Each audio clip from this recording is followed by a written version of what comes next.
Morning to all. तो सबसे पहले अब हम रिवाइज कर लेते हैं कल का लेक्चर। तो हमने कल जो स्टार्ट किया था वो किया था सॉइल मैकेनिक्स। एक क्विक रिवीजन हम कर लें और जियोटेक इंजीनियरिंग। इसमें हमने बोला था कि जो सॉइल है ये रॉक्स की क्या हुई, वेदरिंग एक्शन हुई। ये रॉक्स जो है वो डिसइंटीग्रेट हुआ फिजिकली और केमिकली, एक्सटर्नली और इंटरनली, और जिससे हमें क्या मिली थी, सॉइल। और इसी सॉइल के ऊपर the study of the forces such that horizontal, vertical और मूवमेंट और the combination of the forces that is called soil mechanics. तो फोर्सेस की स्टडी सॉइल के ऊपर करने को ही हम क्या बोलते हैं, सॉइल मैकेनिक्स। नेक्स्ट हमने इसी को बोला था कि अर्थ मतलब सॉइल, तो सॉइल की टेक्निकल प्रॉपर्टी की स्टडी करने को हम क्या बोलते हैं, जियोटेक इंजीनियरिंग। फिर हमने बोला था कि फिजिकल और केमिकल फोर्स से हमें दो तरीके की सॉइल मिलती है, ट्रांसपोर्टेटेड सॉइल और रेजिडुअल सॉइल। इसके भी हमने एग्जांपल लिखे थे। फिर हमने कुछ टाइप्स के सॉइल को क्लासिफाई किया था। तो उसमें हमने आपसे एक चीज बोली थी कि जो फिजिकली फोर्स है, जो केमिकली फोर्स है, उसकी लिस्ट आउट हमने कर ली थी कल। फिर हमने वेदरिंग एक्शन की जो प्रॉपर आपकी सिक्वेंशियल प्रोसेस होती है वो नोट डाउन कर ली थी। फिर कुछ टाइप की हमने सॉइल डिफाइन करी थी। तो हमने बोला था बेस्ड ऑन एजेंट, केमिकली और physically, based on geological cycle तो ट्रांसपोर्टेड और residual, based on grain size तो कोर्स ग्रेन और fine grain, based on chemically तो ऑर्गेनिक और इनऑर्गेनिक। और इसमें हमने एग्जांपल्स लिखे थे सिल्ट, क्ले, ग्रेवल, सैंड। अभी हमें ये नहीं पता कि क्या होता है, पर जब हम इंडियन सॉइल क्लासिफिकेशन करेंगे एक एक चीज आपको क्लैरिफाई की जाएगी, डोंट वरी। नेक्स्ट हमने करा था based on hidden forces on the soil, और ये बहुत इंपॉर्टेंट है। एक बार मैं फिर से आपको रिवाइज कर देता हूं। तो हमने तीन टाइप की फोर्स बोले थे, सी फोर्स, फाइव फोर्स और सी फाइव फोर्स। सी मतलब हमने क्या बोला था, कोहेजन, और फाइव मतलब फ्रिक्शनल सॉइल। कौन सी, फ्रिक्शनल सॉइल।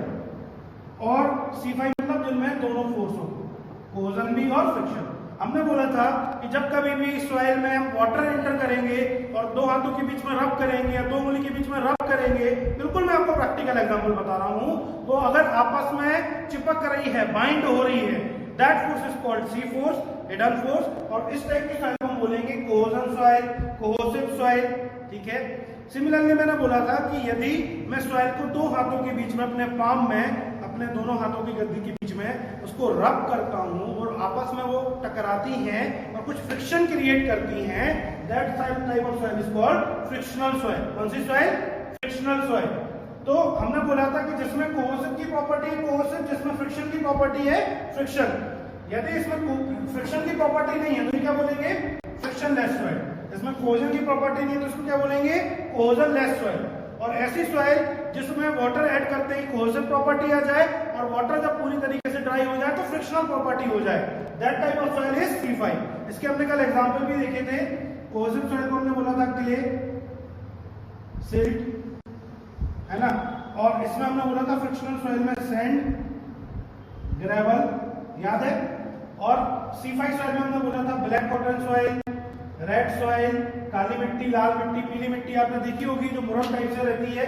जैसे ही आप उसमें वाटर ऐड करोगे तो वो चिपकने लग जाएगी, और जैसे ही आप उसको पूरी तरीके से ड्राई करोगे और दो हाथों के बीच में रब करोगे तो वो फ्रिक्शन क्रिएट करेगी।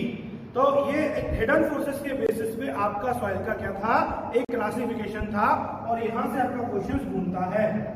आपको बहुत बेसिक क्वेश्चन आते हैं डिप्लोमा लेवल के, और उसमें बोलते हैं कि सॉइल हैव कोहेसिव प्रॉपर्टी, आप कोहेजन सॉइल, या वो आपसे क्वेश्चन में बोल दे clay, the soil having clay, तो मींस वो कोहेसिव प्रॉपर्टी है। द सॉइल हैविंग सैंड या the soil having gravel, it means वो कौन सी है, फ्रिक्शनल सॉइल। या हमने बोला black cotton soil, red soil, yellow soil, it means वो कौन सी है, आपकी C5 सॉइल है, जिसमें दोनों की प्रॉपर्टी एग्जिबिट हो रही है, कोहेजन की भी और फ्रिक्शनल की भी। क्लियर है यहां तक, कोई डाउट तो नहीं था। ये एक हो गया अपना क्विक रिकॉल एंड रिवीजन जो हमने कल पढ़ा था।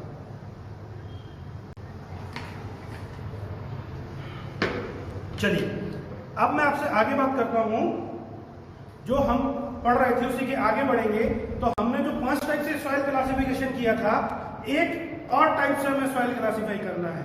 कौन सा, हेडिंग बना लीजिए, types of soil based on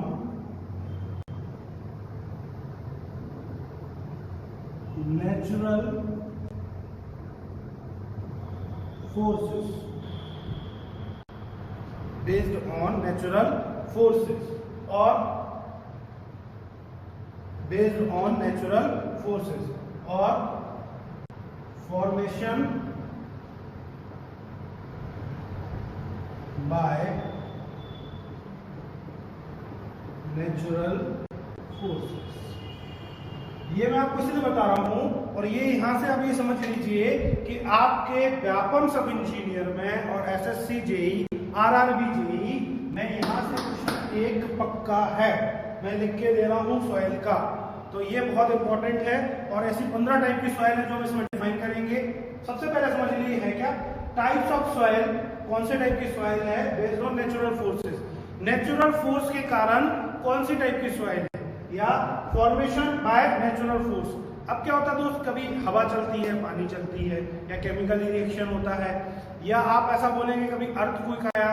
तो ये जो नेचुरल फोर्सेस लगते हैं, इसके कारण सॉइल जो है उसको हम डिफाइन करने वाले हैं कि कौन सी soil based on natural forces किस नाम से पुकारी जाती है, उसका क्या मतलब है। और यहां से एक क्वेश्चन आपको आता है, आपको याद होगा ये चीजें। तो इसमें मैं आपको लिस्ट बनवाता जाऊंगा और डेफिनेशन लिखवाता जाऊंगा, तो डेफिनेशन मेरे साथ आप लिखते भी जाएं और समझते भी जाएं। तो आपकी कॉपी बिल्कुल खोल लीजिए।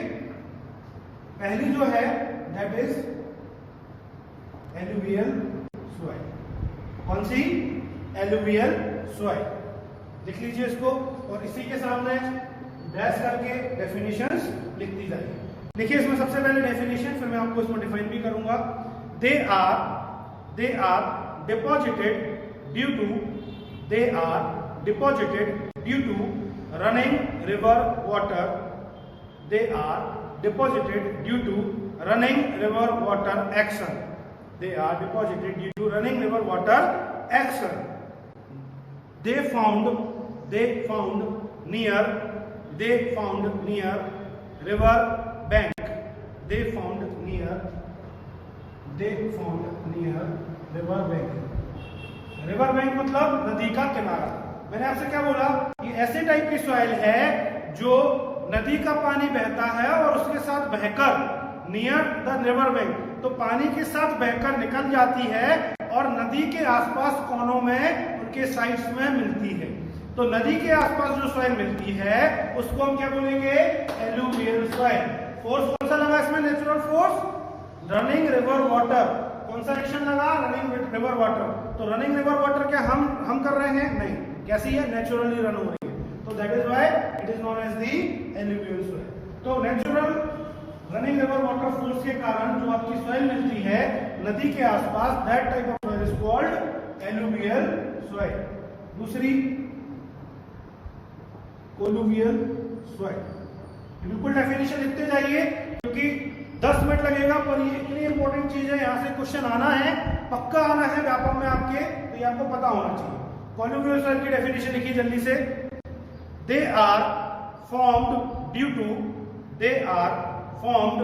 To gravity forces. They are formed due to gravity forces. They are formed due to gravity forces known as talus। आप समझिए, मैंने आपको कल बताया था ग्रेविटेशनल फोर्स। तो मैंने बोला था फॉर एग्जांपल एक ये रॉक है और इसके ऊपर कुछ इस तरीके से एक और रॉक रखा हुआ है, और जब इस रॉक पे भार पड़ेगा तो ये नीचे वाला रॉक टूटेगा, और इस टाइप के फोर्स को हम क्या बोलेंगे, ग्रेविटेशनल फोर्स, या सेल्फ वेट जो लगता है, और सेल्फ वेट के कारण आपका नीचे का भार अगर टूट जाए, that kind of force is called gravitational force. तो ग्रेविटेशनल फोर्स के कारण जो सॉइल आपको मिलेगी, या सेल्फ वेट के डिपॉजिट के कारण जो आपको सॉइल मिलेगी, that type of soil is called colluvial soil. और इसका एक और नाम है स्कूल का, टेलस। क्या नाम है, टेलस। और इस नाम से ये एग्जाम में कम से कम मैंने मेरे जीवन में 40 बार क्वेश्चंस देख लिए हैं, अलग अलग एग्जाम में हर ईयर। तो ग्रेविटेशनल फोर्स के कारण जो सॉइल आपको प्राप्त होती है, that is called colluvial soil और इसका एक और नाम है टैलस। कोई डाउट यहां तक? चलिए, थर्ड वन आपकी जो सॉइल है दैट इज, थर्ड वन आपकी है लैक्स्ट्राइन।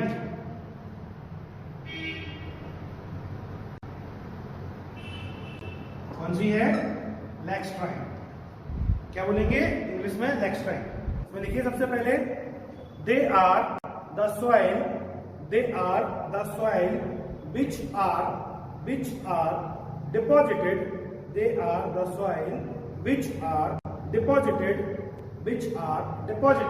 at the bottom of the lakes, at the bottom of the lakes, at the bottom of the lakes, known as surly, known as surly, is found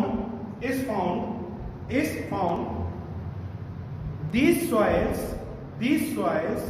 can't bear any type of force, these soil can't bear any type of force oblique load, can't bear any type of force oblique load। आप समझिए इसको, बहुत simple सी बात है। For example ये lake है, lake समझते हैं ना, झील। तो झील का वाटर कैसा होता है? स्टेबल, स्टिल, वो बहता नहीं है। नदी का पानी क्या है? बहता है। तो जब कभी भी आप इसमें कुछ भी चीजें डालते हैं ना, तो under the action of sedimentation नीचे जाके लेक बेड में, लेक बेड मतलब जो नीचे इसका पूरा तरह होता है, इसमें जाके डिपॉजिट हो जाती है। तो ऐसी टाइप की सॉइल जो नेचुरली आपकी हवा में छोटे छोटे पार्टिकल उड़ गए या आपने कुछ लेक में डाला और उस लेक में, उस झील में नीचे जाके जो चीजें डिपॉजिट हो गई, उसको मैं क्या बोल रहा हूँ? सरली। क्या बोल रहा हूँ? सरली। और उसी टाइप की सॉइल को मैं क्या बोल रहा हूँ? लैक्स्ट्राइन सॉइल। क्या बोल रहा हूँ? लैक्स्ट्राइन। आपने कीचड़ देखा होगा नालियों में, देखा है ना? बिल्कुल उसी तरीके का होता है। जब कभी भी आप किसी भी लेक में जाएंगे ना, तो आप उसके नीचे की जब मिट्टी निकालेंगे तो उनको कीचड़ जैसी दिखेगी। और जो कीचड़ कैसा रहता है? गिचगिचा। तो आप उसमें कोई भी लोड लगाएंगे, कोई भी फोर्स लगाएंगे, तो ऐसी टाइप की सॉइल किसी भी प्रकार का लोड लेने में सक्षम नहीं होती। तो ऐसे ही सॉइल को हम क्या बोल रहे हैं? लैक्स्ट्राइन सॉइल। तो सिंपल सी बात है, लेक में विंड डिपॉजिट या लेक डिपॉजिटेड जो सॉइल है दैट इज कॉल्ड लैक्स्ट्राइन सॉइल। उसका एक और नाम है सरली, और ये किसी भी प्रकार का फोर्स और लोड बियर नहीं कर सकती। तो ये छोटी छोटी सी चीजें मैं आपको लिखा रहा हूं, इन चीजों पे ही क्वेश्चन आपके घूमने वाले हैं बेटा व्यापक में। बहुत छोटी सी चीजें हैं बट बहुत इंपॉर्टेंट है। Fourth,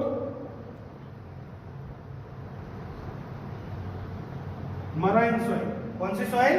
marine. लिखिए इसको सबसे पहले, they are deposited near the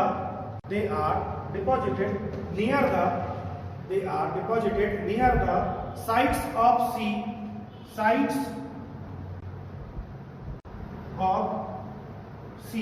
they are deposited near the sites of sea.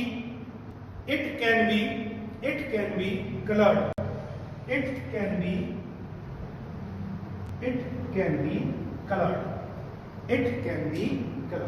तो मराइन एक ऐसा वर्ड है, मराइन मतलब समुद्र, बोलते हैं ना मराइन नेवी, मराइन साइट। तो ये क्या है? एक प्रकार से समुद्र।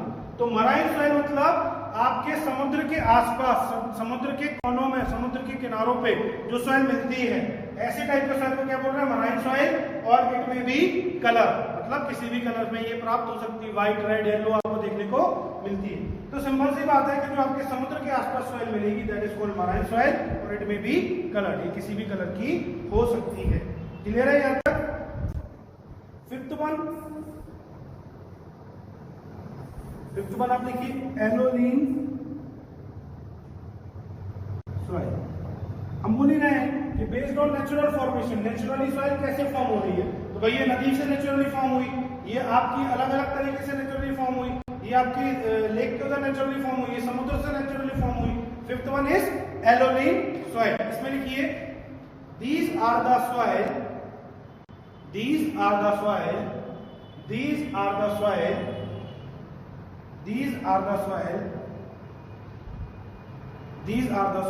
is due to wind deposited,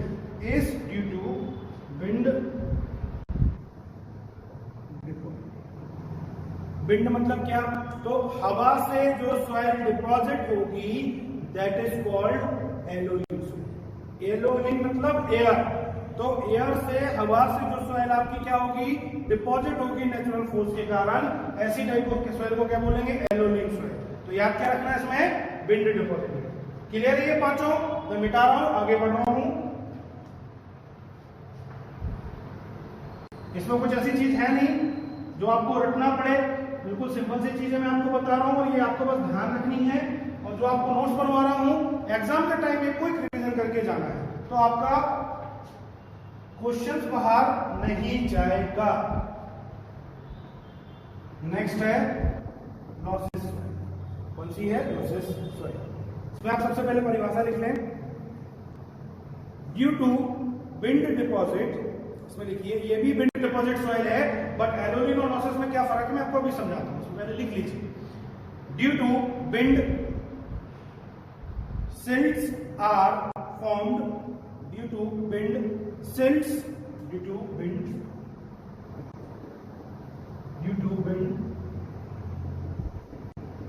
silts are formed are known as losses soil. Silt are formed known as losses soil. It is also well known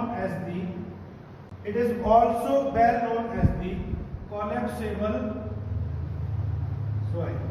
दो नाम है इसमें, है ना? It is also well known as the collapsible soil. आप समझना।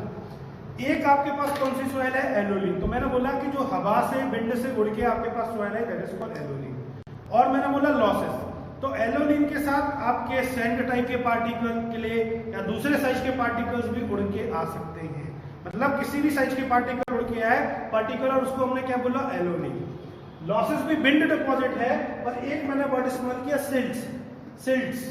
Silt मतलब 2 micron से थोड़े बड़े पार्टिकल और 2 माइक्रोन से छोटे नहीं।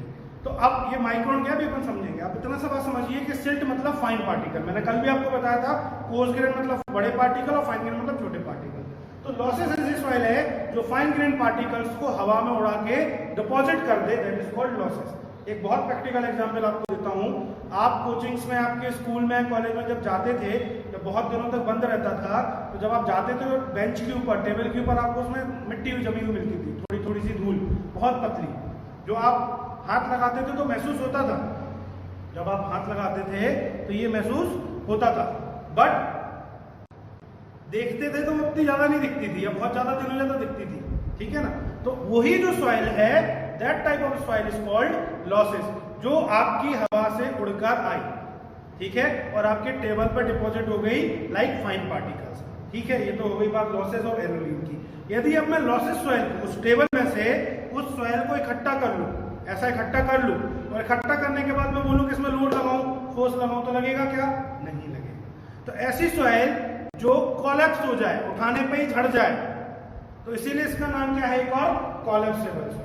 तो that type of soil is loess soil, और उठाने पे वो इकट्ठी ना हो मिट्टी, that is why it is known as the collapsible soil, और it can't bear any type of the load.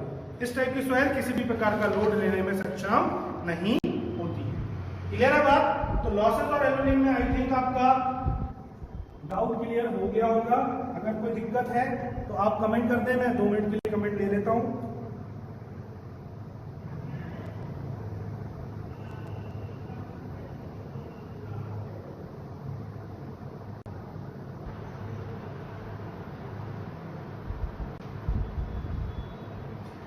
लिमिस talus इसका नाम है बेटा, और ये आपको भी मैं आगे एक टाइप की और सॉइल बता रहा हूं, तो मैं आपको बताऊंगा उसको टैलस क्यों बोलते हैं। जब ग्लेशियर आपका पिघलता है तो ग्रेविटेशनल फोर्स उसमें भी लगता है, तो उसमें मैं आपको भी आगे डिफाइन कर रहा हूं आज ही के लेक्चर में, don't worry. By gravitational force मैं आपको बता चुका हूं कोलुवियल सॉइल दोस्त Rahul, running river of water में बता चुका हूं आपको एलुवियल सॉइल। चलिए, मुझे नहीं लग रहा कि इसमें कोई डाउट होने वाला है, क्योंकि इतना खास नहीं है। आगे बढ़ते हैं। वार्प्ड क्ले, आपकी जो 7th नंबर की दैट इज वार्प्ड क्ले। लिखते जाइए, क्योंकि आप जो लिख रहे हैं ये आपका नोट्स बन जाएगा और हमेशा काम में आएगा लाइफ टाइम। मैं बोल रहा हूँ, हम आपको देंगे, पर ये बहुत ज्यादा इंपॉर्टेंट है। तो वार्प्ड क्ले में लिखिए, it is an alternate deposition of, it is an alternate deposition of silt और clay. It is an alternate deposition of, it is an alternate deposition of silt and clay near the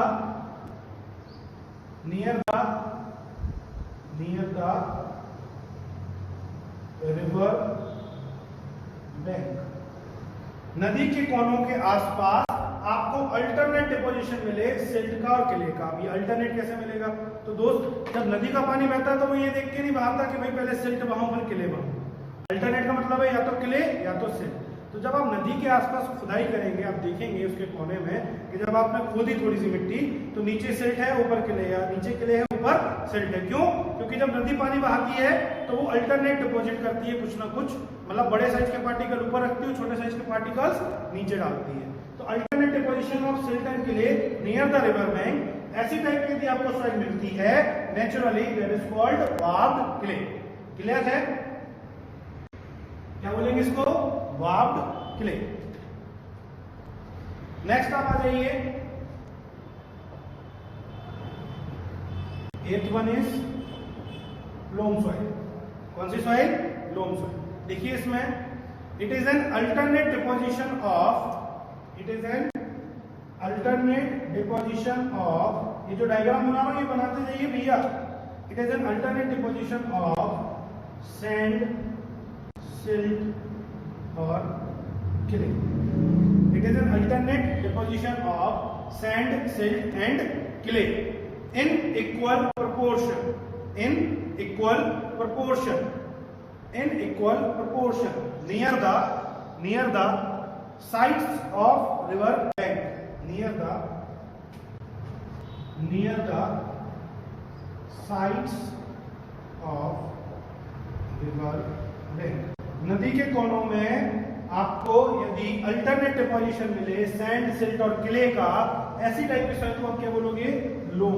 तो दोस्त ये होता है naturally, ऐसा मैं नहीं बोल रहा हूँ कि हर एक नदी के किनारे आपको ऐसी सॉइल मिल जाएगी, पर कहीं कहीं आपको ऐसा मिलता है कि आप जैसे उसको खोदोगे तो नीचे आपको सैंड, ऊपर सिल्ट और ऊपर क्ले, या नीचे सिल्ट ऊपर सैंड और उसके नीचे क्ले।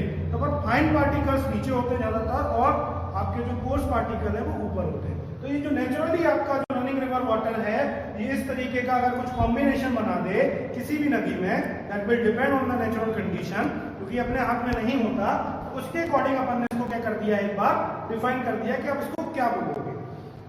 यदि आपसे वो पेपर में पूछता है कि भाई the alternate deposition of sand, silt and clay, the soil is known as, option A warped clay, option B loam soil, option C colluvial, option D alluvial, तो आपको वहां पहचान लेना है कि ये लोम सॉइल की बात कर रहा है।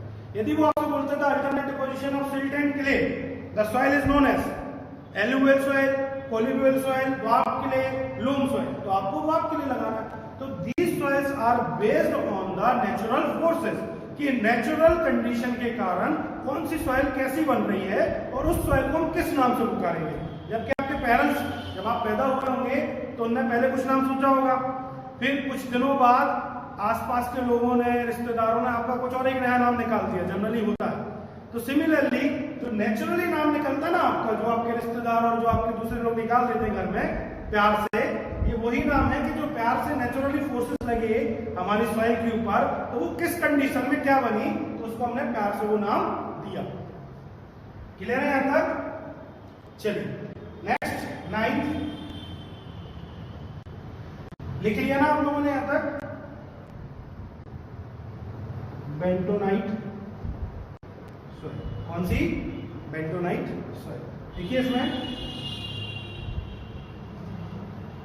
It is an ash, it is an ash, ash मतलब राख, राख आपने सुनी होगी, flying ash, ash. So it is an ash of an volcanic eruption, it is an ash of an volcanic eruption in nature, it is an ash of an volcanic eruption in nature. Volcanic मतलब जो ज्वालामुखी होता है उसके फूटने के बाद। तो लिखिए it is an ash of volcanic eruption in nature, this soil can this soil can expand, this soil can expand, this soil can expand, expand मतलब फैल सकती है। तो समझिए, ज्वालामुखी को फूटने के बाद आपको जो ऐश मिलती है, मतलब ज्वालामुखी फूटा, लावा निकला, लावा कुछ करोड़ों साल में ठंडा हुआ, लाखों साल में ठंडा हुआ या हजारों साल में ठंडा हुआ, ठंडा होने के बाद क्या बना? ऐश, राख। और वो जो राख है उसको हम क्या बोल रहे हैं? Bentonite soil. इसको एक्सपांडेड क्यों बोल रहे हैं हम? जैसे ये ऐश पानी के कांटेक्ट में आएगी तो क्या हो जाएगी? फूल जाएगी, सॉइल हो जाएगी। सॉइल मतलब फूल जाएगी, सॉइलिंग हो जाएगी। तो इसीलिए जो वोल्केनिक इरप्शन आपका जो रहता है वो ऐश बन जाता है, राख बन जाता है, इसीलिए इसको सॉइल बोल रहे हैं बेंटोनाइट सॉइल। और इसमें जैसे पानी का कांटेक्ट होगा तो ये फूल जाएगी, इसलिए that kind of soil is also called the expand soil. Clear है? Next 10th,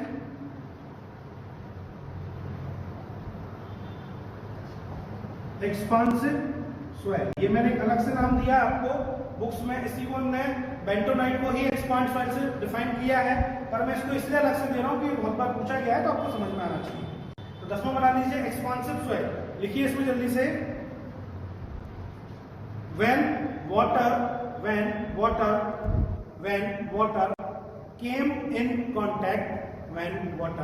came in contact it swells, when water came in contact it swells, swells मतलब फूलना, फूलती है।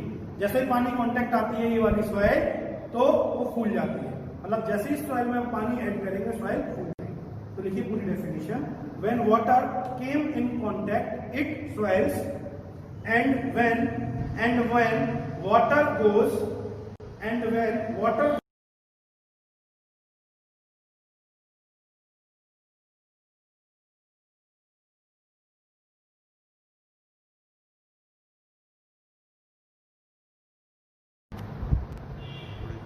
कोई दिक्कत नहीं, थोड़ा सा कैमरा बंद हो गया था बीच में, सही कर दिया है, कोई दिक्कत नहीं आएगी। ठीक है, जो कट गया मैं ये डेफिनेशन आपको फिर से लिखा देता हूँ दोस्त। हम बात कर रहे थे एक्सपांसिव सॉइल की, और हमने इसमें बोला था कि जैसे ही ये वाटर के कांटेक्ट में आएगी तो ये क्या हो जाएगी? फूल जाएगी, और ये फूलेगी तो इसको क्या बोलेंगे? Expansive soil. तो मैंने आपसे बोला था when water came in contact it swells, when water came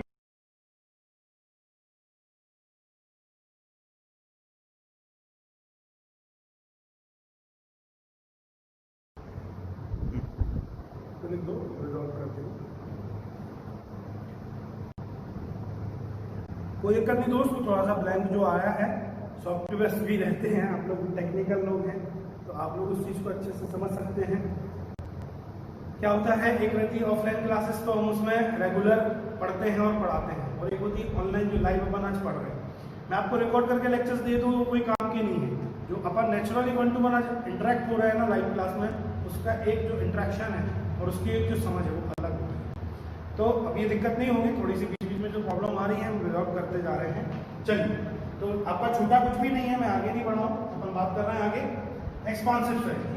तो मैंने बोला कि ऐसी सॉइल जैसे वो वाटर के कांटेक्ट में आएगी तो स्वेल हो जाएगी, और ऐसी सॉइल जैसे वो पानी उसमें से हट जाएगा तो श्रिंक हो जाएगी। तो मैंने आपको बोला था कि बेंटोनाइट कौन सी सॉइल है? वोल्केनिक इरप्शन में जो ऐश बनती है वो। एक्सपांसिव सॉइल की अपन डेफिनेशन लिख रहे थे तो लिख लीजिए फिर से, when water came in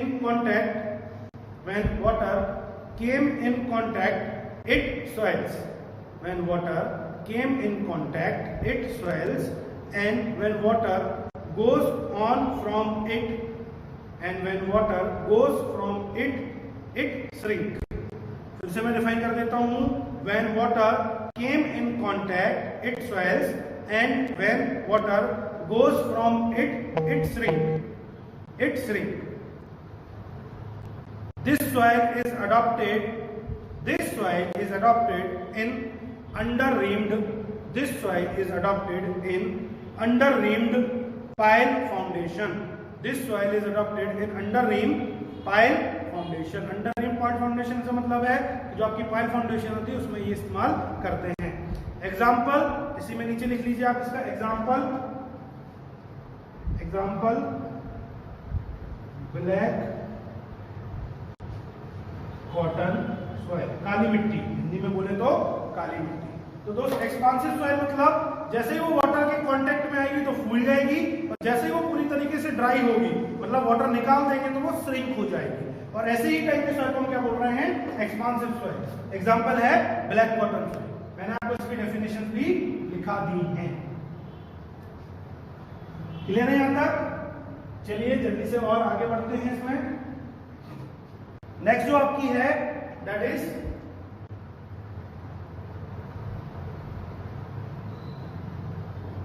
Morley soil. कौन सी है? Morley soil. इसमें लिखिए formed due to calcium carbonated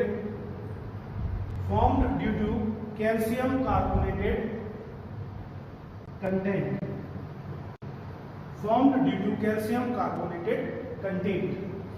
ऐसी सॉइल जिसमें कैल्शियम कार्बोनेट की मात्रा बहुत ज्यादा हो, या ऐसी सॉइल जो कैल्शियम कार्बोनेटेड के कारण ही जनरेट होती हो, that kind of soil is called marl soil. तो मैंने इसमें ये लिखाया है formed due to calcium carbonate content. Calcium carbonate के कारण जो सॉइल जनरेट होती है that kind of soil is called marl soil. Clear है? Next 12th bouldered clay. क्या बोल रहे हैं अपन? Bouldered clay.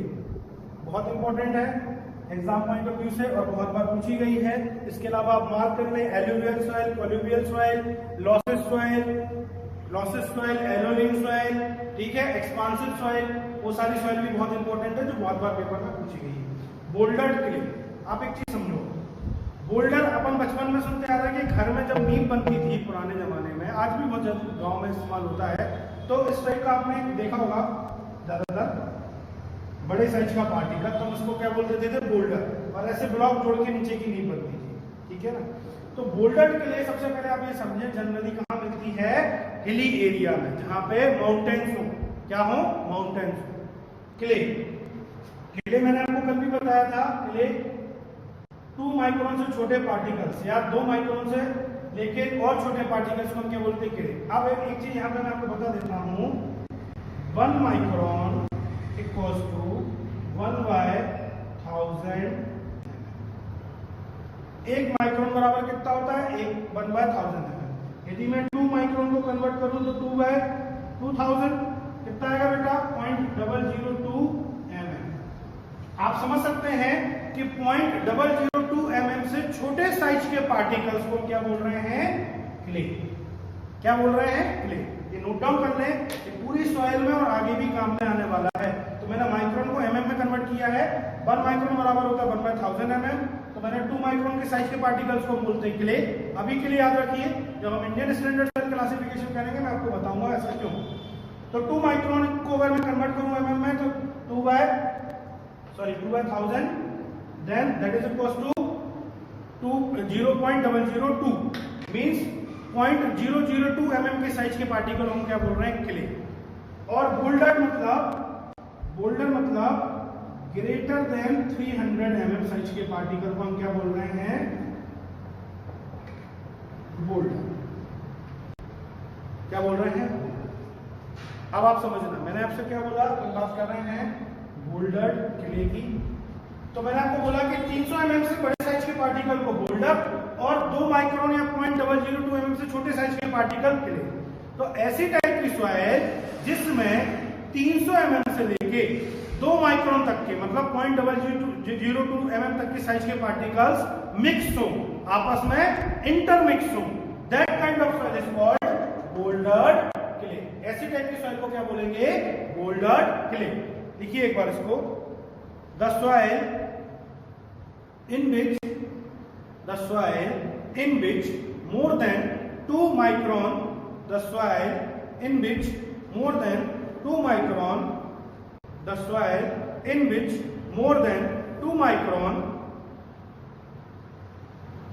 particles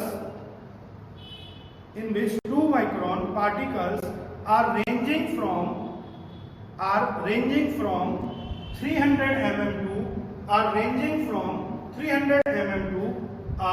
ranging from 300 mm to 400 0.002 mm, 0.002 mm। तो ऐसी सॉइल जिसमें 300 mm से लेके 0.002 mm तक के साइज के पार्टिकल्स प्रेजेंट हो, that type of soil is called bouldered clay. ठीक है, it is found in hilly areas. It is found in hilly area, पहाड़ों वाली जगह पे आपको ये सॉइल जनरली मिलती है देखने को। क्लियर है यहां तक? चलिए नेक्स्ट सॉइल जो आपकी है 13, that is called glacial soil. कौन सी है? ग्लेशियल। ग्लेशियर मतलब बर्फ के पहाड़, आपको बिल्कुल पता होगा, है ना, आइस वाले पहाड़। तो इसमें लिखिए सबसे पहले ice deposited soil, ice deposited soil due to temperature changes, ice deposited soil due to temperature changes. Temperature change के कारण जो बर्फ के पहाड़ पिघलते हैं और उससे जो सॉइल मिलती है that is called glacial soil. दोस्त मैं कल भी बता चुका हूं फिजिकल फोर्स और केमिकल फोर्स, और फिजिकल फोर्स में मैंने आपको बताया था ग्लेशियल फोर्स। और ग्लेशियर कब पिघलेगा? जब टेम्परेचर चेंज होगा, जब बर्फ का पहाड़ पिघलेगा तो वो टकराएगा अंडर द ग्रेविटेशनल फोर्स, वो सॉइल को तोड़ेगा, रॉक को तोड़ेगा। तो that type of soil is called glacial soil, जो बर्फ के पिघलने के कारण बनती है। क्लियर है? और ये ग्लेशियल सॉइल आपकी दो प्रकार से होती है, अनस्ट्रेटिफाइड और स्ट्रेटिफाइड। इसमें मैं आपका दोस्त आंसर देना चाहता हूं। लिमेश जी आपने पूछा था ना कि टेलस क्यों बोलते हैं, मैं आपको बताऊंगा टेलस क्यों बोलते हैं, अनस्ट्रेटिफाइड और स्ट्रेटिफाइड। अब ये अनस्ट्रेटिफाइड क्या और स्ट्रेटिफाइड क्या?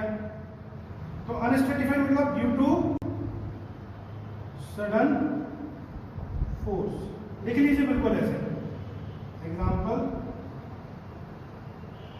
ये जो मैं दिखा रहा हूं ये ऐसा ही लिख लीजिए, पेपर में कभी भूलोगे नहीं, सडन फोर्स। ठीक है, क्लियर है यहां तक?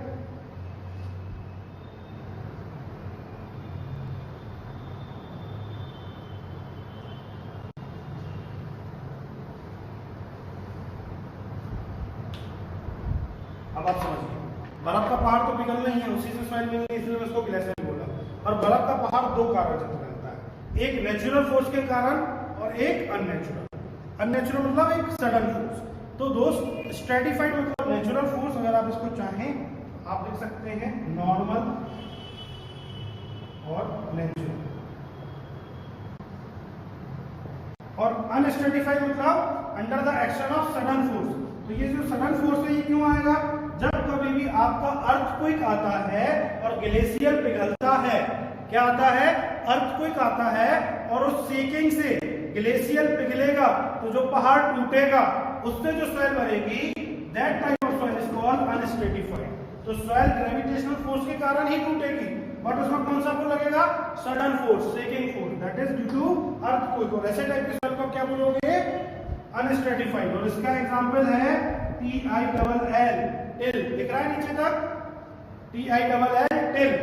ठीक है, और स्ट्रेटिफाइड और नेचुरल फोर्स, यदि मैं आपसे बात करूं तो जो आपका नेचुरली आपका टेम्परेचर चेंज होता है और ग्लेशियर पिघल के रॉक को डैमेज करेंगे फिजिकली ग्रेविटेशनल फोर्स के कारण, और उसके कारण जो सॉइल मिलेगी that is called stratified, normal, natural और under the action of naturally deposit. और इसी सॉइल का नाम है ड्रिफ्ट सॉइल। क्या बोलोगे?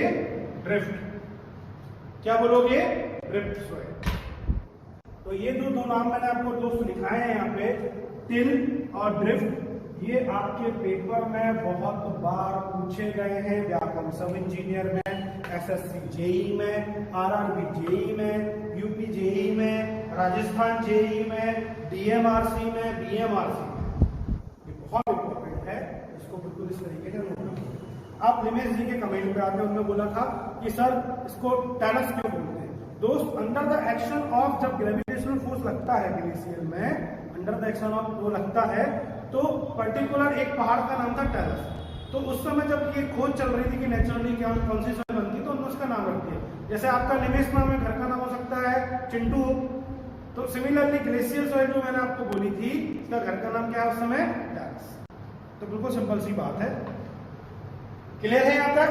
नोट डाउन कर लिया होगा आई थिंक सबने, नहीं किया होगा तो आप लेक्चर रिपीट एंड रिकॉल अभी भी कर सकते हैं।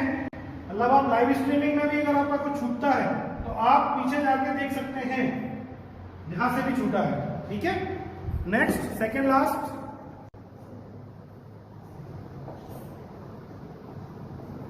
मुरम। मुरम सिविल इंजीनियरिंग में बहुत इस्तेमाल होता है इस वर्ड का। जब कभी भी आप रोड कंस्ट्रक्शन करते हैं, होता है नहीं होता है?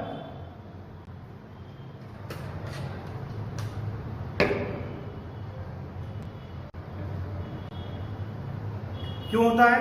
जब कभी भी आप रोड बनाते हैं तो आपने देखी होगी लाल कलर की मिट्टी, उस लाल कलर की मिट्टी में छोटे साइज के पार्टिकल्स, बहुत फाइन पार्टिकल्स नहीं पर कोर्स ग्रेन साइज की, जैसे सेंट होती है ना, बिल्कुल उसी साइज के पार्टिकल लाल मिट्टी में मिले हुए रहते हैं।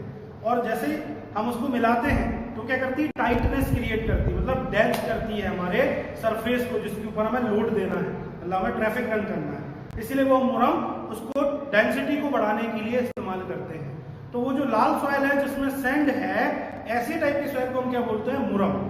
तो लिख लीजिए इसको सबसे पहले, it is a gravel, it is a gravel, it is a gravel और mixed with, it is a gravel और मिक्स्ड विथ, और मिक्स्ड विथ रेड क्ले, और मिक्स्ड विथ रेड क्ले।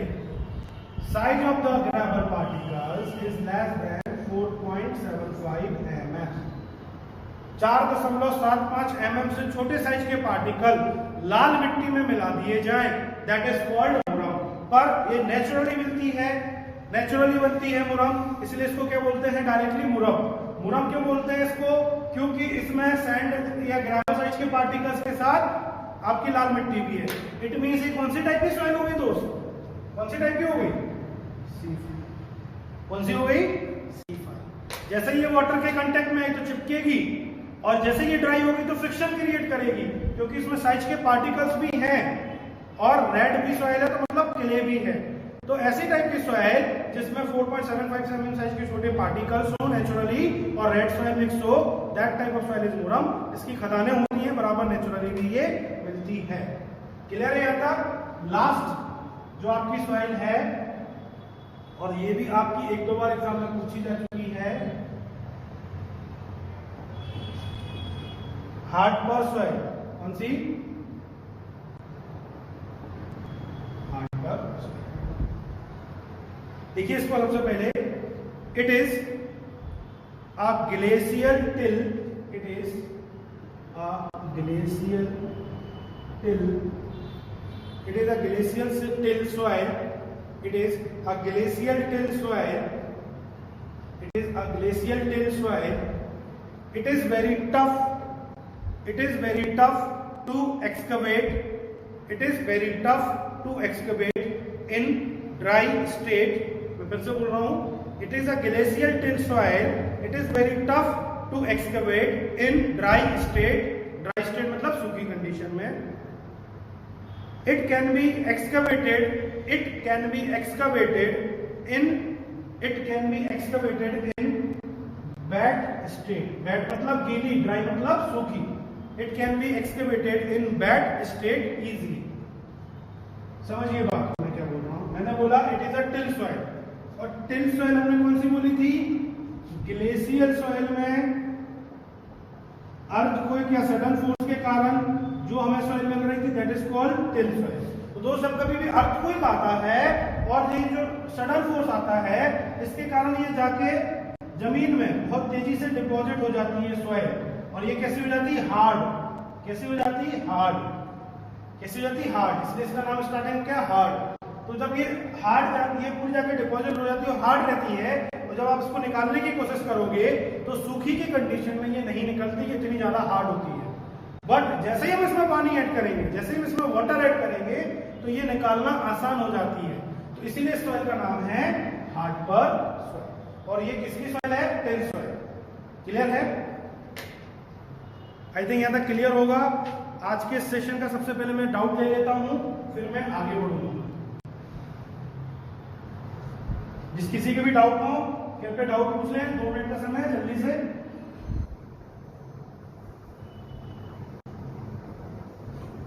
असली सॉइल फिर हम चालू करें। अभी तक तो हम जो पढ़ रहे थे ये बहुत नेचुरली सॉइल थी, अब असली सॉइल हम आज से पढ़ना चालू करेंगे।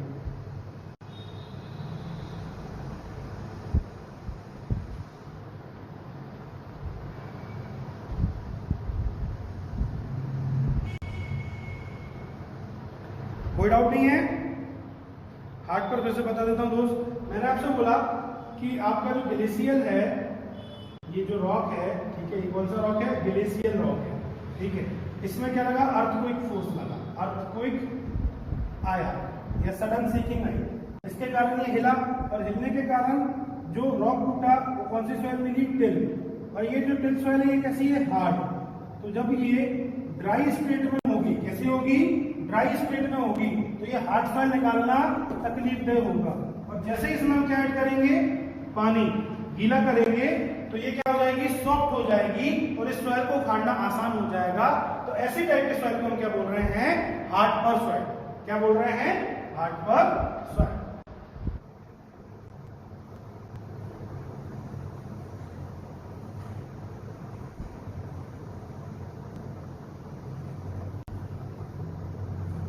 Thank you Bhupen. बस आप लोगों का एग्जाम निकल जाए, और निकालना है हमें, यही हमारी दुआ और यही पूरी कोशिश है। चलिए आगे बढ़ते हैं। अब दोस्त मैं आपसे बात करता हूं, अभी तक मैंने आपको बोला कि सॉइल नेचुरली, जब आपका रॉक, जो चट्टाने हैं, जो पहाड़े हैं, ये टूटी और टूटने के बाद जनरेट हुई, और उस पर स्टडी ऑफ द फोर्सेस को हम बोल रहे हैं सॉइल मैकेनिक्स, मतलब the study of the forces on the soil, that is called soil mechanics. अब मैं बात करता हूं कि मैंने फोर्सेस की स्टडी करनी है तो हम कैसे करेंगे। तो आप एक चीज समझिए, मैंने आपको एक कहानी सुनाई थी, फिर से रिपीट कर रहा हूं कि पृथ्वी एक बहुत बड़ा गर्म आग का गोला थी, करोड़ों साल में ठंडा हुई, तो ठंडा होने के बाद उसमें हवा आई, फिर पानी बना, रोशनी बनी, और हार्ड चीजें बनी। तो सॉइल जो है, यदि अब मैं आपसे बात करूं, तो आप अब से, वो क्या था? Origin of the soil. और नेचुरली आप सॉइल की अगर परिभाषा लिखोगे तो आप देखोगे कि जो हवा, पानी, रोशनी बनी आपके अंदर, वो बनी सॉलिड, वाटर और एयर। कैसे बनी? Solid, water and air. तो soil is a intermix form of, soil is a intermix form of solid, water, air. ऐसा क्यों मैंने बोला? तो नेचुरली जब एयर है, प्रेजेंट है, तो आप जब नेचुरली देखते हैं, आज आप अभी घर के बाहर जाओगे तो नीचे देखोगे कि सॉइल है, तो मतलब उसमें कुछ ना कुछ मॉइस्चर कंटेंट है। क्यों मॉइस्चर कंटेंट है?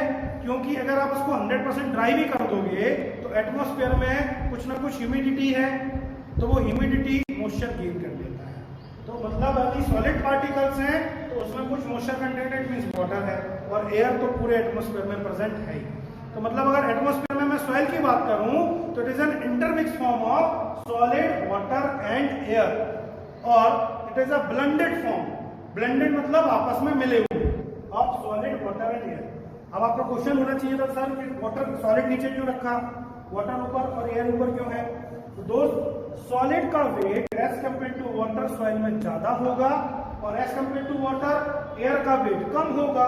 तो अपन ने ये जो रखा है ना, सॉलिड, वाटर और air, as per their weight, as per their density रखा है। और जब कभी भी आप डेफिनेशन लिखेंगे या बोलेंगे तो सबसे पहले आप सॉलिड बोलेंगे, फिर वाटर और फिर एयर। तो soil is a intermix form of solid, water and air, और blended to each other, solid, water and air, that is called soil. देखिए डेफिनेशन जल्दी से। Soil is the intermixed form, soil is the intermixed form, soil is the intermixed form, bracket बनाइए, bracket में लिखिए blended, blended, blended मतलब आपस में mix है। तो मैंने बोला soil is an intermixed form of bracket blended, bracket close, soil is an intermixed form of solid, solid solid, water solid water, bracket में लिखना चाहे तो वाटर में लिक्विड लिख सकते हैं, लिक्विड, एंड एयर, और एयर के ब्रैकेट में लिखें गैसेस। मैंने बोला soil is intermix form of solid, water, water क्या होता है लिक्विड। मैं आपको इसलिए लिखा रहा हूं ये सारी चीजें बेटा, पेपर में इन चीजों पे घुमा देते हो। एयर, और एयर मतलब क्या, गैसेस भी हो सकती है। तो soil is intermix form of solid, water, liquid, air और गैसेस, मैटर्स, matters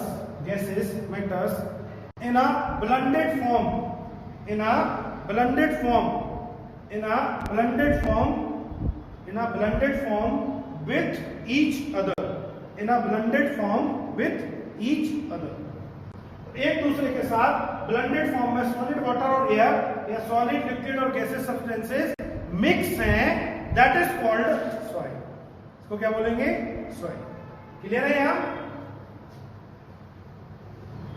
अब देखिए, अब आपका एक क्वेश्चन होना चाहिए था, सर ये आपने ब्लॉक में ही क्यों दिखाया, सर ऐसे भी तो दिखा सकते थे, सॉलिड, वाटर, एयर, या ऐसे भी तो दिखा सकते थे।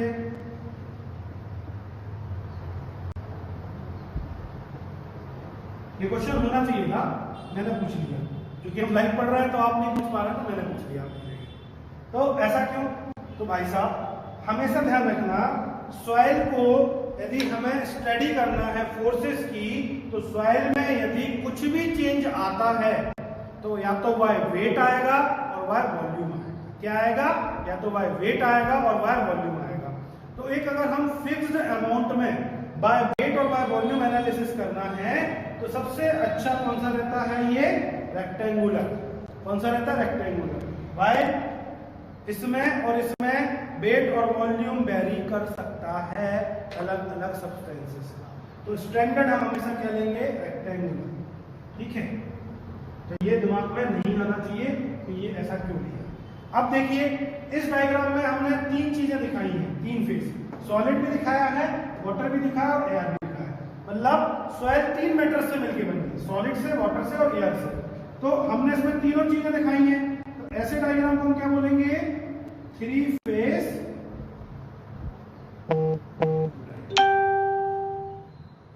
यदि मैंने तीनों कंडीशन दिखाई तो क्या बोलूंगा, थ्री फेज डायग्राम। यदि मैं सिर्फ दिखाता सॉलिड और वाटर तो क्या होता, दो फेज, तो ऐसे डायग्राम को क्या बोलता, टू फेज डायग्राम। और यदि मैं सिर्फ दिखाता सॉलिड तो ऐसे डायग्राम को क्या बोलता, मैं बता देता हूं, पर अभी आपके काम का नहीं है, अभी मैं आगे इसको आपको डिफाइन करूंगा। इस डायग्राम को हम बोल सकते हैं टू फेज डायग्राम, और इस डायग्राम को हम बोल सकते हैं वन फेज। मैं आपको बस एक डिफरेंस बता रहा हूं अभी, ये भी अपन आगे करेंगे। तो तीन कंडीशन दिखाई, सॉलिड, वाटर और एयर, तो थ्री फेज। दो कंडीशन दिखाई सिर्फ सॉलिड या वाटर, या टू स्टेट दिखाई तो टू फेज, और एक स्टेट दिखाई तो वन फेज। पर अभी हमें जो मतलब है वो थ्री फेज से रखना है। ये मैं आगे आपको कंडीशन बनाता जाऊंगा और बताता जाऊंगा। तो ये डायग्राम बना लें दोस्त, और उसके नीचे बराबर लिख लें थ्री फेज डायग्राम। क्या लिखेंगे, थ्री फेज डायग्राम। इसी में लिखिए नीचे, the state of which the soil is known as, the state of which the soil is known as phase diagram, the state of which the soil is known as phase diagram, the state of which the soil is known as phase diagram. जिस state में हम soil को दिखा रहे हैं और जिस diagram से हम सॉइल को दिखाएंगे, सॉइल की स्टेट को, सॉइल की कंडीशन को, that state diagram is called phase diagram.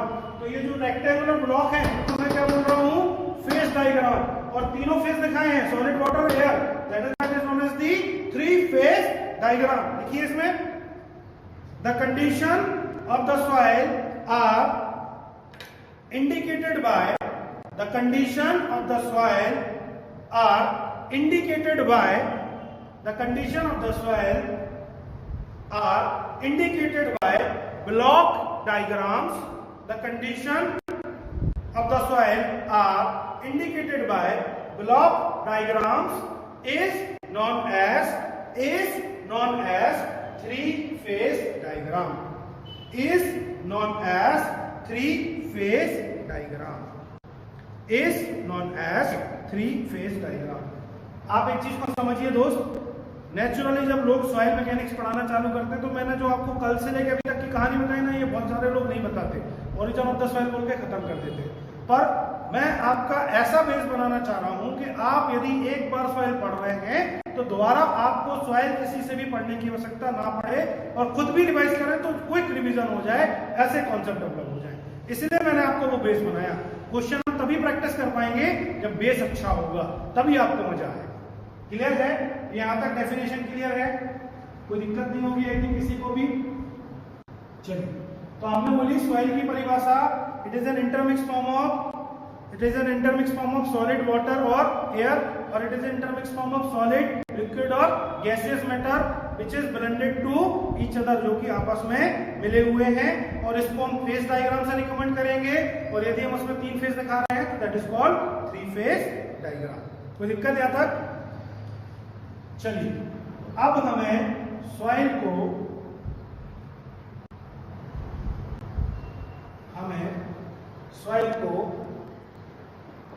Solid water and air को वाई वेट और वाई वॉल्यूम एनालिसिस करना है। कैसे करना है? वाई वेट और वाई वॉल्यूम। ये डायग्राम मेरे साथ आप बनाते चलो। तो भाई ये तीन फेज है, क्योंकि सॉइल जो है वो इंटरमिक्स फॉर्म है सॉलिड वाटर और एयर का, तो मैंने थ्री फेज डायग्राम बनाया। अब इसको मुझे बाय वेट और बाय वॉल्यूम करना है, तो इस ब्लॉक का वेट क्या होगा? तो उसको मैं बोल रहा हूँ WA, वेट ऑफ एयर। इस ब्लॉक का वेट क्या होगा? WW, wait of water. इस ब्लॉक का वेट क्या होगा? वेट ऑफ सॉलिड, तो मैं इसको नोट कर रहा हूँ WS। सिमिलरली अगर मैं वॉल्यूम से इसको एनालिसिस करूं तो VA is the volume of the air, VW is the volume of water, और VS is the volume of solid. आप लिखना चाहे तो लिख लें, W is the wait of air, WW is the wait of water. ये एक बार लिख लेंगे तो हमेशा याद रहेगा। WS is the wait of solid. Similarly VA is the volume of air, VW is the volume of water, और VS equals to the volume of solid।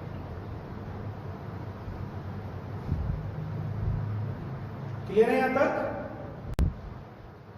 Note down कर लीजिए जल्दी से।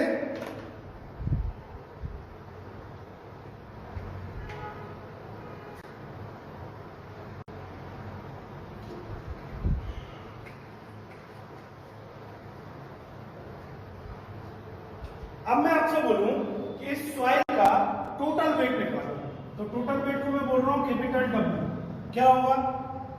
Total weight equals to weight of air plus weight of water plus weight of solid.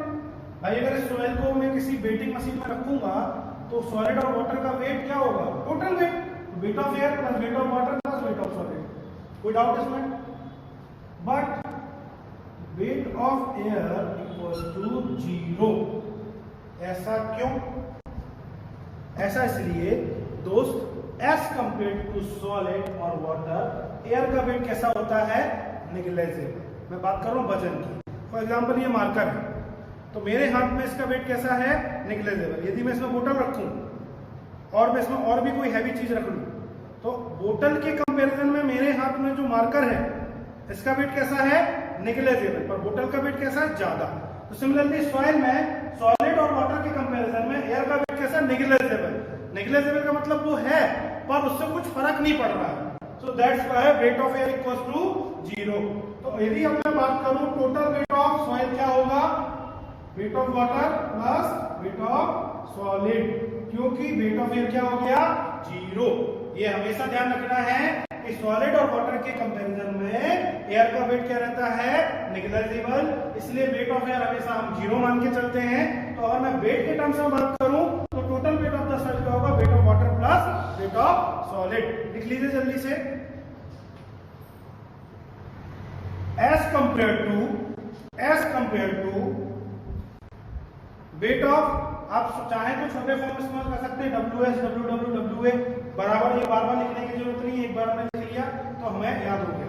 हमें कोई वहां पे return exam नहीं देना, ऑब्जेक्टिव देना है, तो कॉन्सेप्ट बनाइए।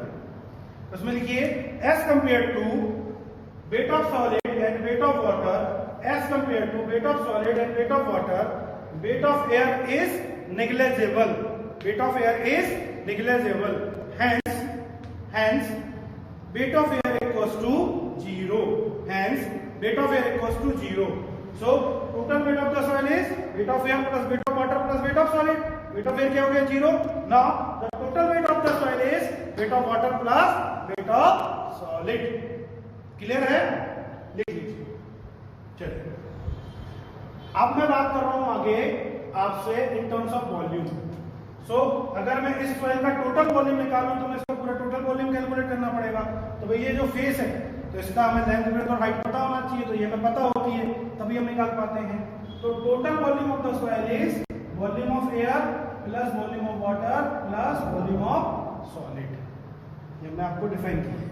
But in terms of volume, volume of air can't be 0, volume of air can't be 0।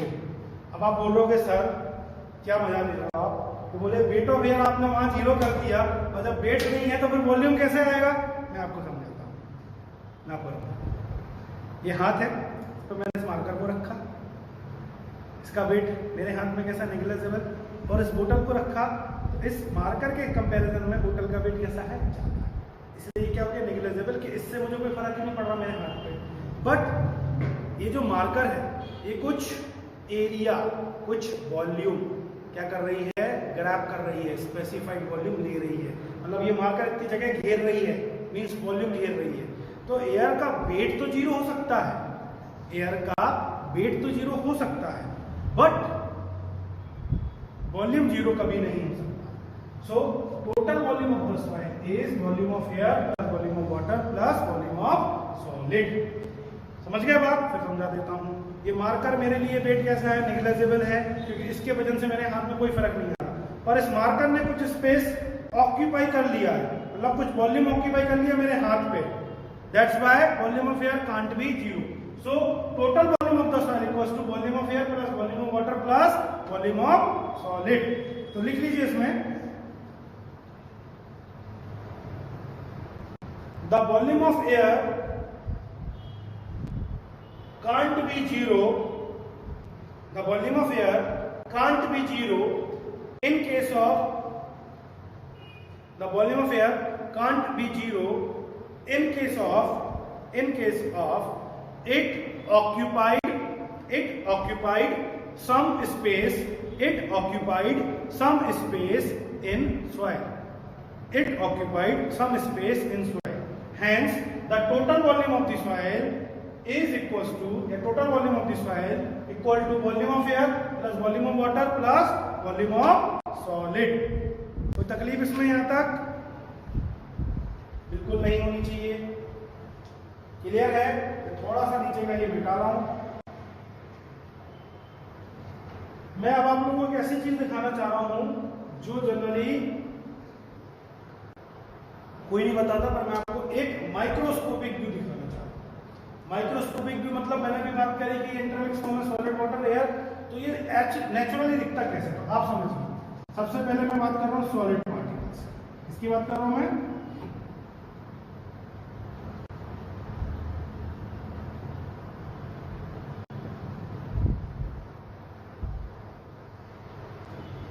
Solid particles, solid particles मतलब जो सॉलिड है। सॉलिड मतलब जब आप सैंड उठाते हो ना तो उसका आप एक ग्रेन उठाना, वो कैसा है? सॉलिड। जब तक उसको पूरी तरीके से लोड नहीं लगाओगे तो टूटेगा नहीं। तो ये कौन से पार्टिकल्स हैं? सॉलिड। तो इसको मैं एस लिख रहा हूं, ठीक है? ये कौन से पार्टिकल्स हैं? सॉलिड। इन पार्टिकल में क्या मिक्स है? वाटर। क्या मिक्स है? वाटर। तो भाई एक पार्टिकल से दूसरे पार्टिकल को जब कभी भी आप देखोगे तो इनके बीच में गैप रहता है, क्योंकि अलग अलग साइज के होते हैं, शेप के होते हैं और सॉलिड होते हैं। तो इनके गैप में क्या भरा हुआ है?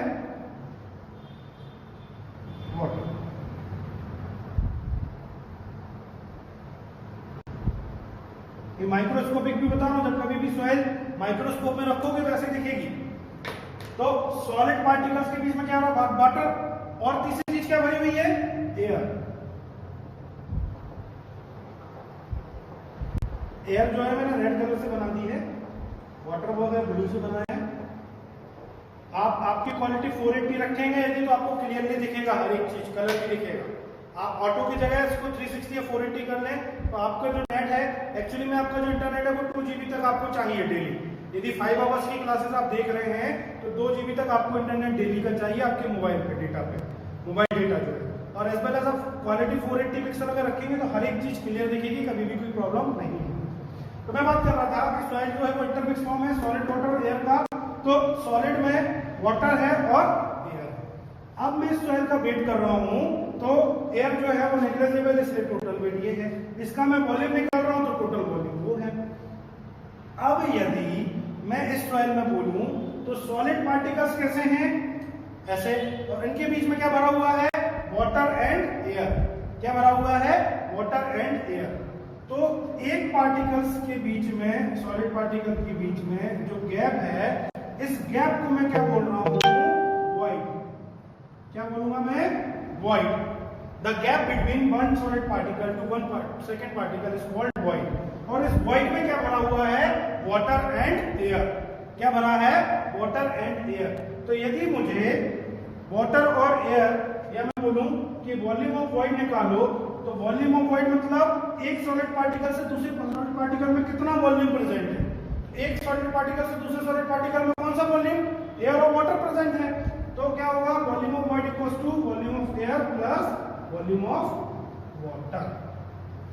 तो सब बता देता हूं, सॉइल जो है वो इंटरमिक्स फॉर्म है सॉलिड वाटर और एयर का। तो सॉलिड में वाटर है, एयर है, मतलब एक पार्टिकल से दूसरे पार्टिकल के बीच में जो गैप है उसको मैं क्या बोल रहा हूं, वॉइड। और उन वॉइड में क्या भरा हुआ है, वाटर एंड एयर। तो मैंने नहीं बोला कि आप क्या निकालो, वॉइड। तो क्या निकालना पड़ेगा, एयर और वाटर का वॉल्यूम। तो यदि मैं बोलूं कि वॉल्यूम ऑफ वॉइड निकालो, ये जो गैप है इसका वॉल्यूम निकालो, तो volume of void equals to क्या हो जाएगा, volume of air plus volume of water. Solid के बीच में भरा हुआ है इसीलिए। तो लिखिए, देखिए डायग्राम चाहे तो बना ले, मेरा पर्सनल है, बुक्स के नहीं डायग्राम में बनाता हूं, पर ये माइक्रोस्कोपिक व्यू। इसमें लिखिए, the volume of void equals to, the volume of void equals to volume of air plus volume of water. बिल्कुल शॉर्ट टर्म में लिख लें, the volume of air void equals to volume of air plus volume of water. In case of soil, the voids or gaps between one particle to solid particle, the gaps between one particle to one particle to next particle of solid particles is called void, and the voids is filling with water and air, and the voids is filling with water and air. So the volume of void equals to, आप चाहें तो ऐसा भी लिख लें, volume of voids equals to volume of air plus volume of water. Clear है बात, कोई डाउट यहाँ पे? एक नोट लिख लें, ये जो नोट है ये पूरी सॉइल में काम में आने वाला है, और ये नोट आप लिख लीजिए 100 रुपए के नोट में। नोट मतलब ये वाला नोट इंपॉर्टेंट, देखिए note, when the soil is dry, when the soil is dry, the volume of void is 0. When the soil is dry, the volume of void is 0. यदि soil पूरी तरीके से मैं ओवन में रख के सुखा दूं तो वाटर उसमें से निकल जाएगा, एयर निकल जाएगा, तो क्या हो जाएगा, 0। तो मैंने बोला when the soil is oven dry, the volume of void is 0. तो ये तो हो गया 0, बट जैसे ही मैं ओवन से सॉइल बाहर निकालूंगा तो वो कांटेक्ट में आएगी एटमॉस्फेयर के, और एटमॉस्फेयर में ह्यूमिडिटी नेचर में कुछ मॉइस्चर कंटेंट प्रेजेंट है एटमॉस्फेयर में, एयर प्रेजेंट है, तो अगेन वो कांटेक्ट में आएगी तो एक सॉलिड पार्टिकल से दूसरे सॉलिड पार्टिकल के बीच में क्या बना देगी, गैप, वॉइड। सो व्हेन, इसमें आगे लिखिए, when the soil is again, when the soil is again contact, when the soil is again contact with the nature, when soil is again contact with the nature, when the soil is again contact with the nature, then volume of void, then volume of void can't be zero, then volume of void can't be zero। अभी मैं इसको और अच्छे से define करूंगा जब हम void ratio पढ़ेंगे। क्लियर है? जब हम वॉइड रेशियो की परिभाषा पढ़ेंगे उसमें मैं आपको एक बार और इसको बहुत अच्छे से डिफाइन करूंगा। ये हो गया पहला नोट। दूसरा 100 रुपए का नोट चिपकाइए आज के लेक्चर का। देखिए, if the volume of solid, if the volume of solid is assumed as, if the volume of solid is assumed as, if the volume of solid is assumed as constant, if the volume of solid is assumed as constant and taken as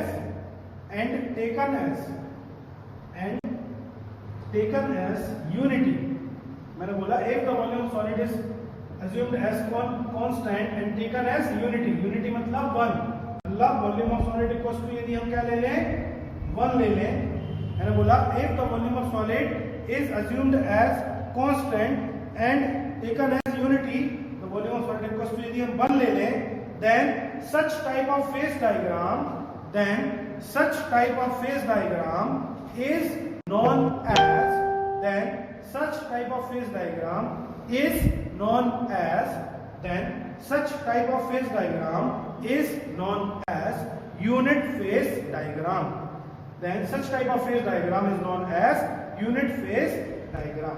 समझिए मैं आपको क्या समझाना चाह रहा हूं। सबसे पहले ये बोतल है, इस बोतल में मैंने सॉलिड पार्टिकल भरे यहां तक, फिर मैंने इसमें वाटर भरा और एयर नेचुरली इसमें फिल हो गया, इसको मैंने कैप रखा, ठीक है। अब मैंने इस पूरे सॉइल में, इसमें मैंने सॉलिड, वाटर और एयर भरा, ओवन में रख दिया। ओवन में मैंने इसको ड्राई किया, परफेक्टली ड्राई हो गई, तो क्या बचेगा, सिर्फ वाटर हट जाएगा, एयर हट जाएगा, तो क्या बचेगा, सिर्फ सॉलिड।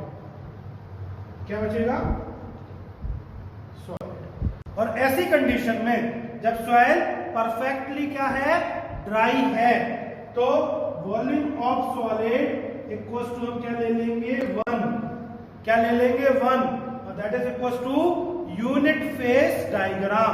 क्या बोलोगे, यूनिट फेज डायग्राम और 1 फेज डायग्राम।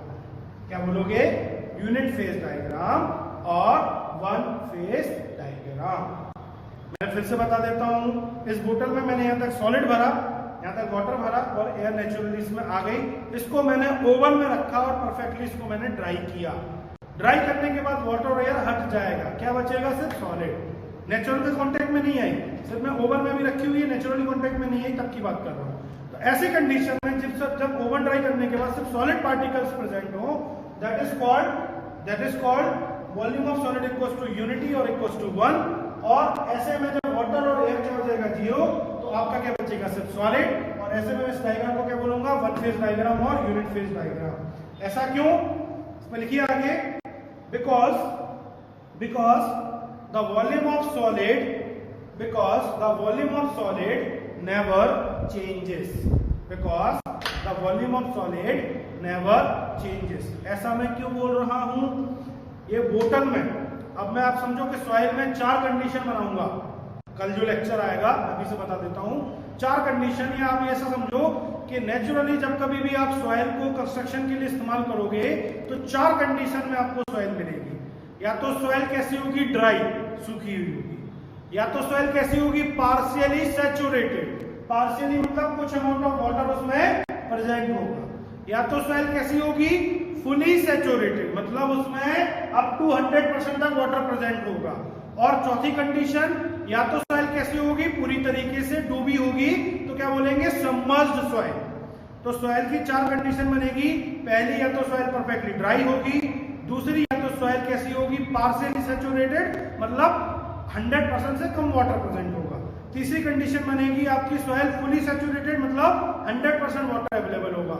और चौथी कंडीशन आपकी बनेगी पूरी तरीके से सॉइल सबमर्ज होगी, मतलब नदी में या कहीं पे डूबी हुई मिलेगी। तो ये 4 नेचुरली कंडीशन में आपको सॉइल मिलती है, जिससे आपको पूरी सॉइल मैकेनिक्स में डील करना है। इसको फर्दर में आगे डिटेल हम पढ़ेंगे।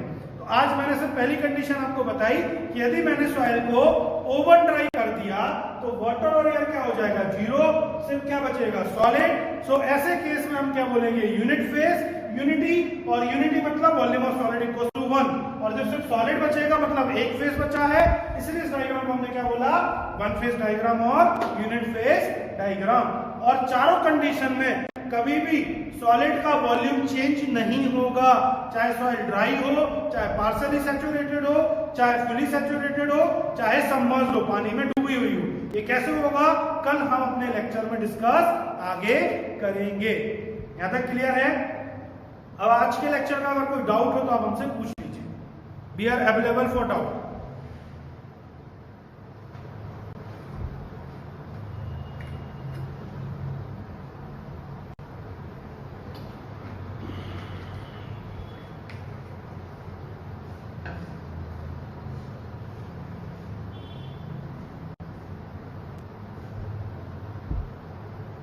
जिनको कोई डाउट नहीं हो थम्स अप कर दे जल्दी से। अगर 3-4 थम्स अप आ गए मीन्स हाँ जी आ रहे हैं। प्रेम, जितेंद्र, दिवांश, क्लियर है। राहुल, बहुत बढ़िया बेटा। अभी बेटा जो तो थोड़ा सा सॉइल मैकेनिक्स जो है ना वो थोड़ा सा स्लो चल रहा है। स्लो इसलिए भी चला रहा है जानबूझ के कि अगर मैं आपको बहुत बेसिक से नहीं बताऊंगा ना तो आपसे चीजें नहीं बनेंगी, क्योंकि पेपर में कॉन्सेप्ट जो है बहुत बेसिक चीजों पे घूमते हैं, ठीक है। और यदि आपने वो बेसिक कॉन्सेप्ट एक बार कर लिए, वो क्वेश्चंस आपको ऐसे कोई बनेंगे, आपको कुछ रटना नहीं पड़ेगा, मेरी जिम्मेदारी, मेरी गारंटी। और पेपर आपका निकलेगा, बस जितना मैं बता रहा हूं उतना लगाते जाइए। आज से 10 क्वेश्चंस का डेली डोज आपको मिलना चालू हो गया है, वो इस्तेमाल कर लीजिए। यदि आपके मोबाइल में डेटा नहीं है, 2 GB पर डे वाला डेटा पैक डला लीजिए, क्योंकि बिना उसके आप लेक्चर्स नहीं देख पाएंगे। 2 GB डेटा आपको लगेगा पर डे का। और यहाँ से जो भी प्रॉब्लम्स थी वो इंटरप्ट वाली पूरी चीजें सही हो चुकी हैं। आई थिंक आज वॉइस भी ऑडिबल आपको होगी और देखने में भी कोई तकलीफ नहीं हो रही होगी। हर एक लेक्चर में हम आधे घंटे का ब्रेक रखने वाले हैं, क्योंकि हमने जब खुद अपने लेक्चर्स देखे कल लाइव, तो हमें ये समझ में आया कि हम लगातार अगर आपको 3 घंटे पढ़ा देंगे तो आपका दिमाग डिस्टर्ब हो जाएगा। तो हमें एग्जाम निकालना दिमाग डिस्टर्ब नहीं